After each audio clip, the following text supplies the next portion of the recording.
please do keep the chat lively and active. And it is my honor to introduce to you the founder and the leader of Growth Spurt, my friend, Tony Paye. Tony, thanks for coming and putting this on here today. Thank you, Nick, and thank you to everybody joining. We're going to have a lot of fun today. I'd like to open this up with a question. How many times in the last 30 days have you asked ChatGPT a question? Go ahead and answer in the chat. So how many times in the last 30 days have you asked ChatGPT a question?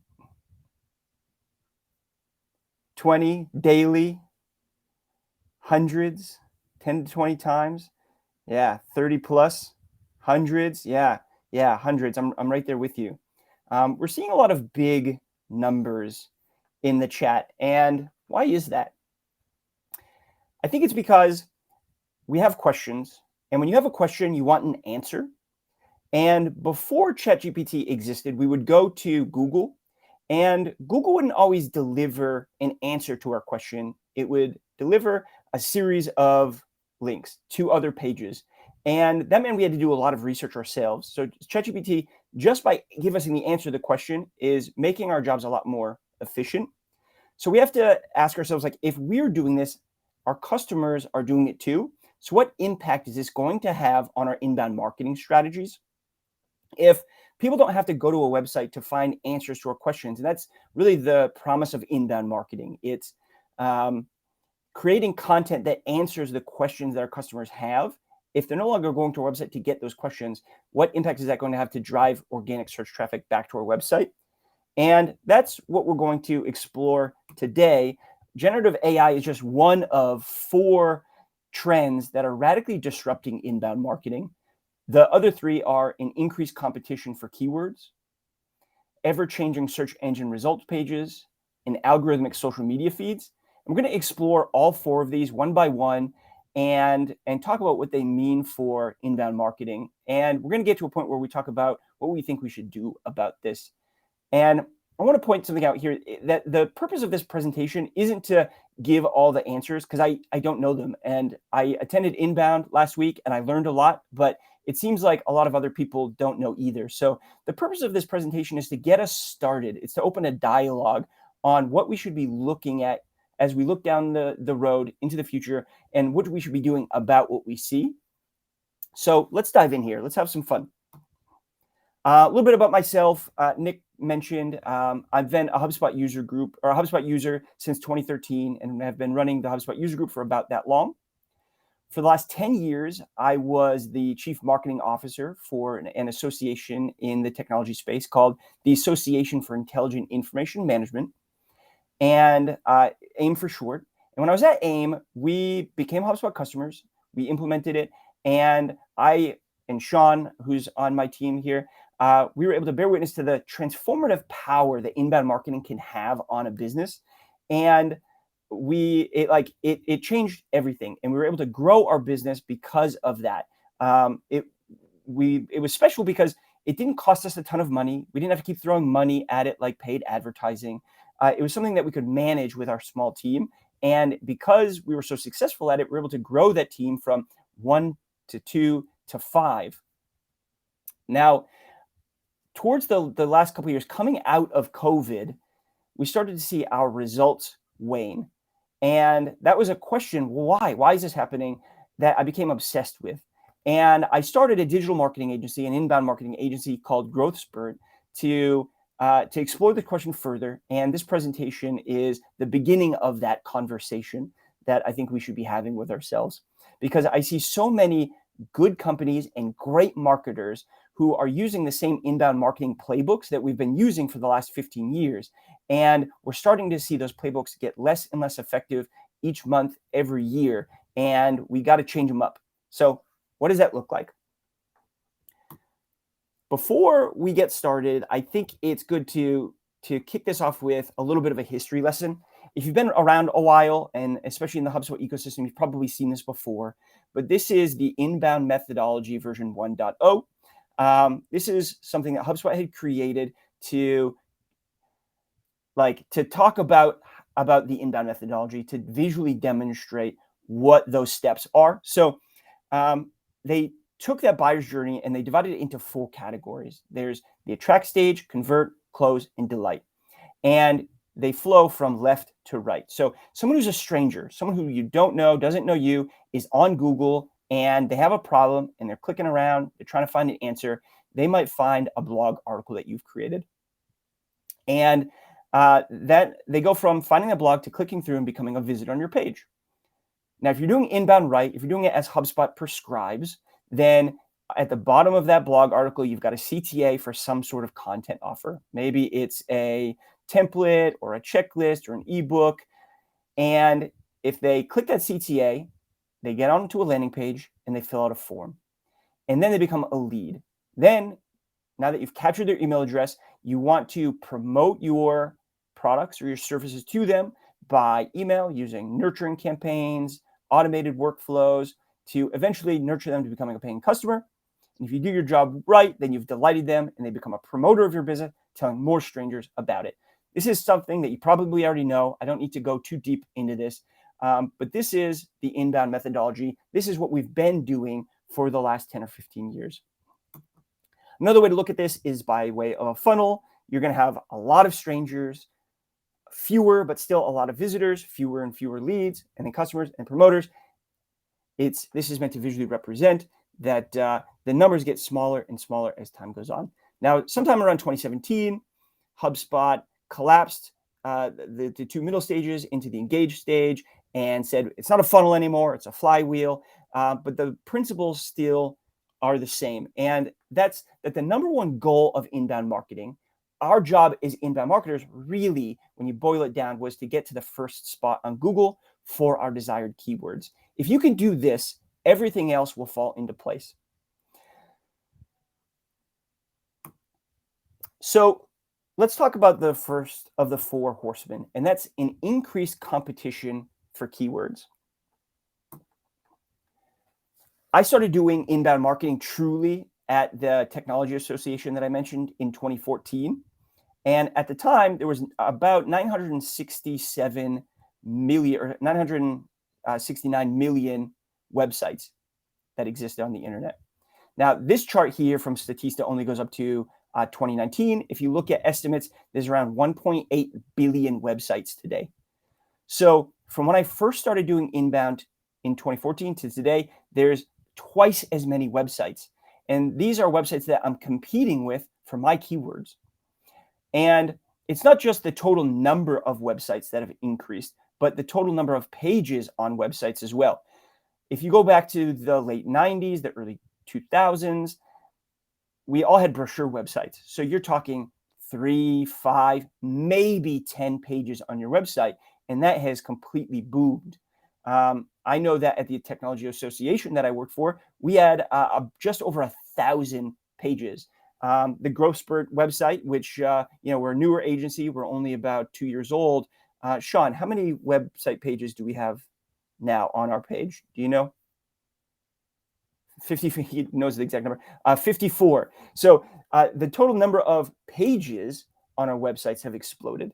And each of those pages is an opportunity to rank for Google. These are pages that Google is indexing.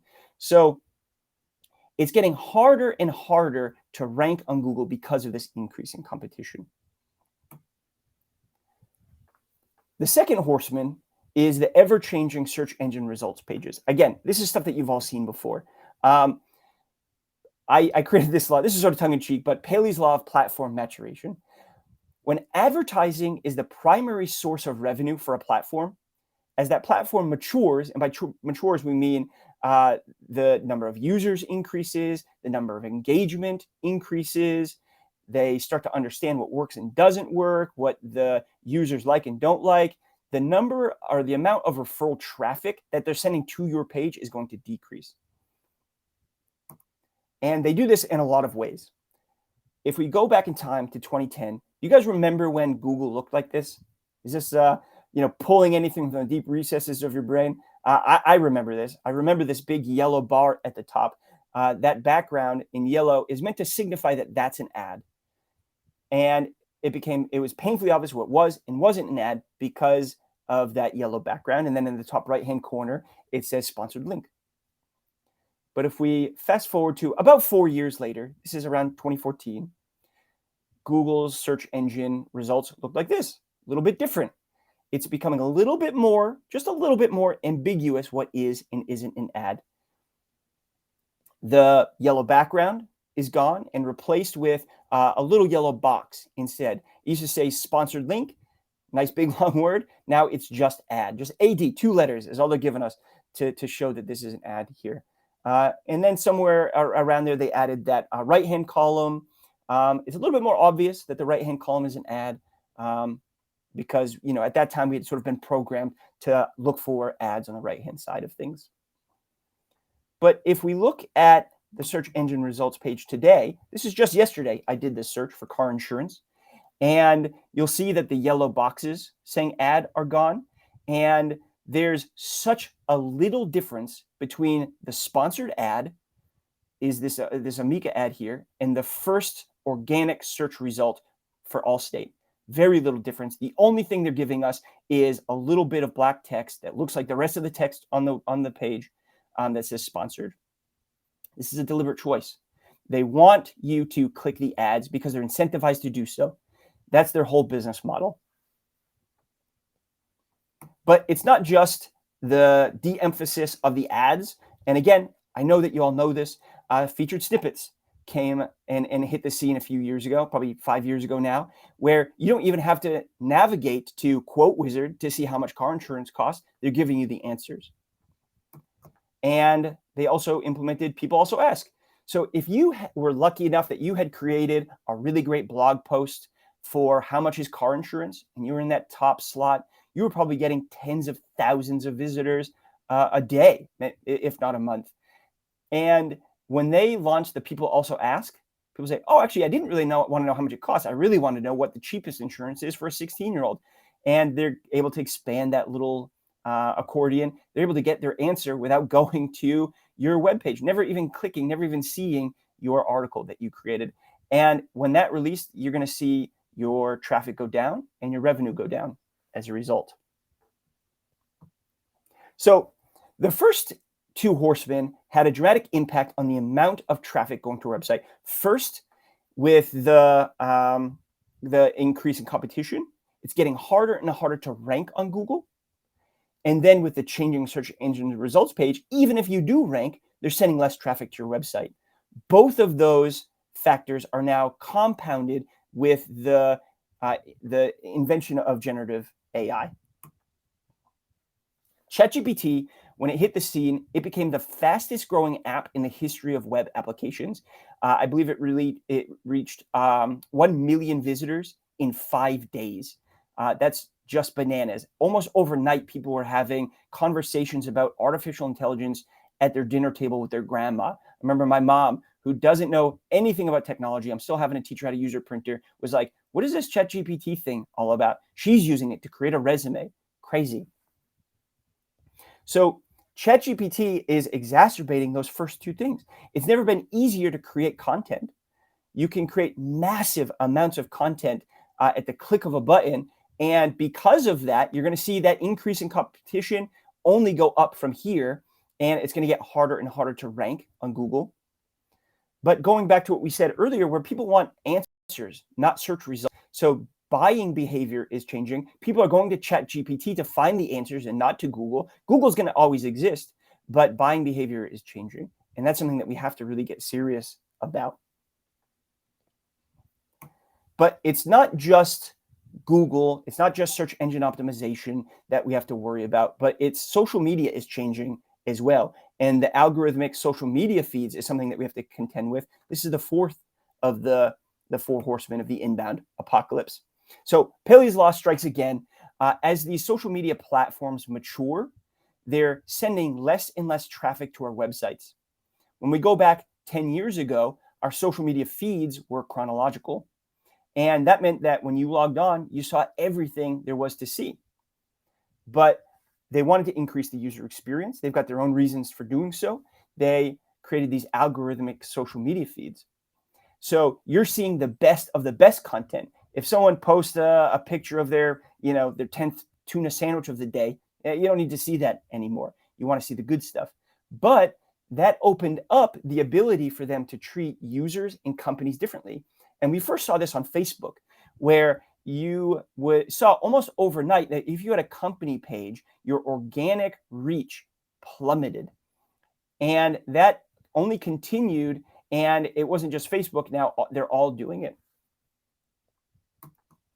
And finally, where we're at today, we're seeing a reduction in the organic reach of posts containing links. So this is something that is really plaguing LinkedIn. LinkedIn, for a time, was the go-to place for B2B marketing.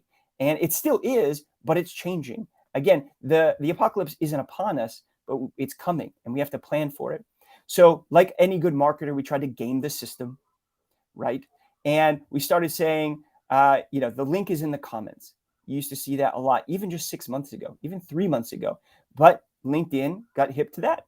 So now if you are posting the link in the comments and you're the same author of the post, they're going to throttle you anyway. So what's the net effect of all of this? In HubSpot's 2023 State of Marketing report, website traffic overall was down 6% in 2022 compared to 2021. 6% doesn't seem like a lot. But when you think about how many billions of pages are there, it's significant. It's a large amount. And this number, I have to imagine, is only going to increase because Google wants that traffic to stay on their sites unless you're clicking an ad. The social media channels want people to stay on their sites as long as possible unless you're clicking an ad. So we as marketers need to figure out what the heck we're going to do about this. So what does all this mean? For starters, the number one goal of inbound marketing is no longer getting to the top spot of Google. And I don't think we're there yet, but I think it's coming.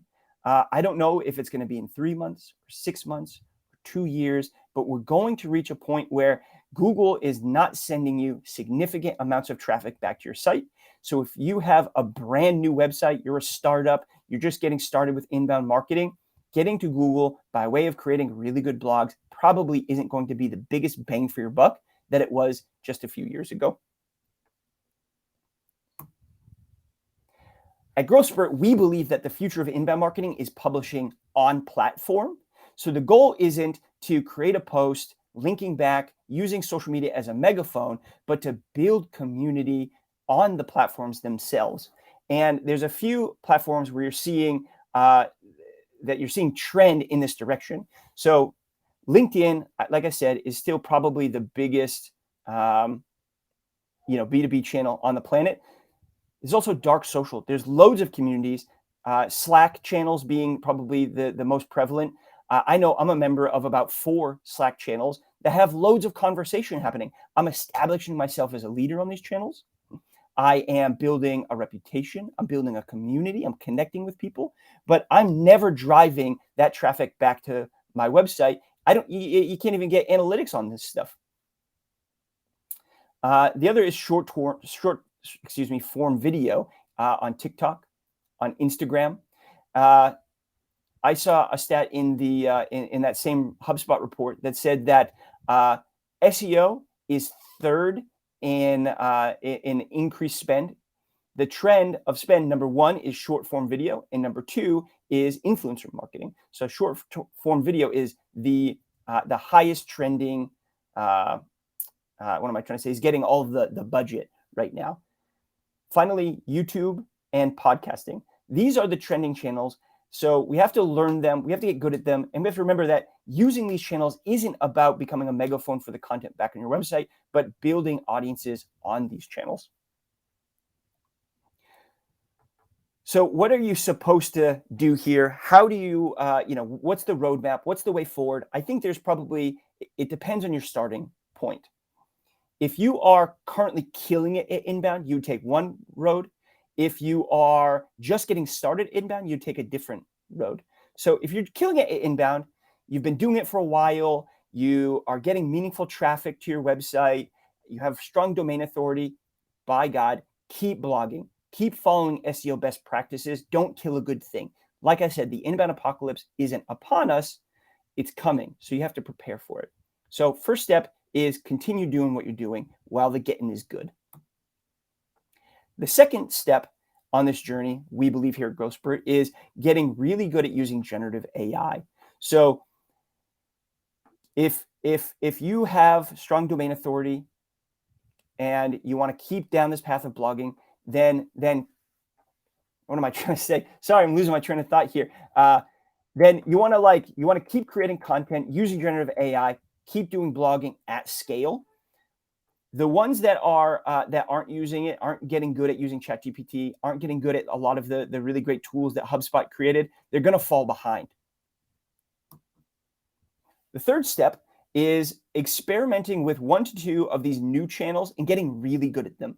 So if you're not on TikTok, if you're not doing Instagram Reels, if you don't have a podcast, then start. Find 1 or 2 that you think you could be really good at, that you think that you can do really well, that your audience is at, and conquer that beachhead. Learn what works, learn what doesn't work, learn how to use those like a native user. And only when you feel like you've gotten the hang of it and you're doing a good job with it, that you expand to other channels. So you go from 1 to 2 to 2 to 3. Our whole hypothesis here is that we're going to reach a point at some point in the near future. I don't know when it is, probably 2 to 5 years, where Google has changed so dramatically, user behavior has changed so dramatically that you're not getting meaningful traffic back to your blog. At that point, stop blogging and then go all in on some of these other channels. I think this is what we're going to see for people that are currently killing it inbound. I think this is what that way forward looks like.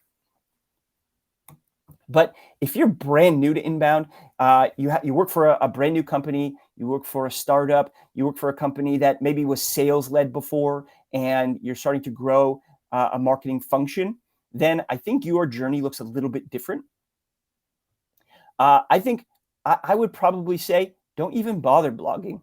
Or if you do blog, don't do it because you want to drive organic search traffic. Do it for other reasons. Do it because you need some anchor content to cross promote, to repurpose in other ways. Do it because you want to build an opinion about something, and writing helps you do it.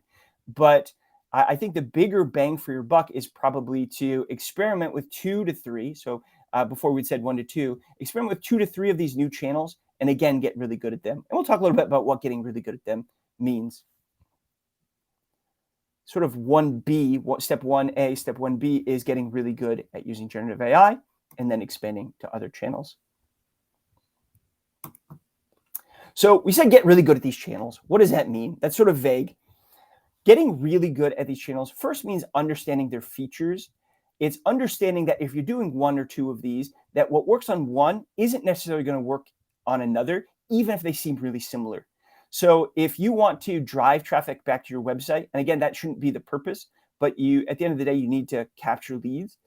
What works on YouTube doesn't necessarily work on TikTok, doesn't necessarily work on Instagram Reels, even though those are video-based channels. So understanding what works and doesn't work.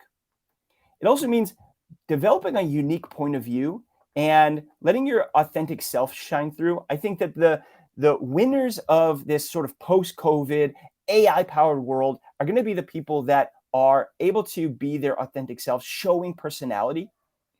You don't have to have better content per se than your competitor. You just have to be a little bit different, be a little unique. I know that there's loads of podcasts that I like on inbound marketing, and I go to them because I like the host. They're fun. They're cool. They care about the same things I do. They're kind of funny.